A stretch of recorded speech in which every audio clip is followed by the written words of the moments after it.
দর্শক, আজকে আমরা লিয়াজো সম্পর্কে শিখব। লিয়াজো কি? পাশাপাশি দুটো শব্দকে সংযুক্ত করাই হচ্ছে লিয়াজো, অর্থাৎ প্রথম শব্দের শেষের অক্ষরের সাথে পরের শব্দের প্রথম অক্ষরটা মিলিয়ে উচ্চারণ করাই হচ্ছে লিয়াজো। লিয়াজো তিন ধরনের হয়ে থাকে: লিয়াজো ওব্লিগাতোয়া, লিয়াজো ইন্তেরদি, লিয়াজো ফাকুলতাটিভ। আজকের পর্বে আমরা শুধুমাত্র লিয়াজো ওব্লিগাতোয়া নিয়ে আলোচনা করব। লিয়াজো ওব্লিগাতোয়া কি? যে সকল লিয়াজো করা বাধ্যতামূলক, অর্থাৎ সেই লিয়াজোগুলো যদি আপনি না করেন আপনার উচ্চারণ ভুল হয়ে যাওয়ার সম্ভাবনা রয়েছে, সেই সকল লিয়াজোগুলো আপনাকে করতে হবে। সেগুলোই হচ্ছে লিয়াজো ওব্লিগাতোয়া। যেমন মোনামি, এখানে লেখা মো, আমি।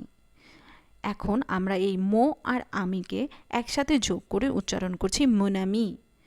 লে ওয়াজো, লে ওয়াজোকে আমরা একসাথে উচ্চারণ করছি লে জোয়াজো। মোনামি, মোনামি মানে হচ্ছে মাই ফ্রেন্ড। লে জোয়াজো মানে হচ্ছে দি বার্ডস। এমনভাবে একটা প্রথম শব্দের শেষের অক্ষরের সাথে পরের শব্দের প্রথম অক্ষর মিলিয়ে উচ্চারণ করাটাই হচ্ছে লিয়াজো। আর যে সকল লিয়াজো করা বাধ্যতামূলক সেগুলি হচ্ছে লিয়াজো ওব্লিগাতোয়া। এই রিলেটেড আরও ভিডিও পেতে easy French for Bengali learner চ্যানেলটি সাবস্ক্রাইব করে পাশেই থাকবেন। আর বাকি দুটো পর্ব দেখতেও ভুলবেন না, কারণ বাকি দুটো পর্বতে আমরা লিয়াজোর আরও যে দুটো পার্ট রয়েছে সেগুলো নিয়ে আলোচনা করব।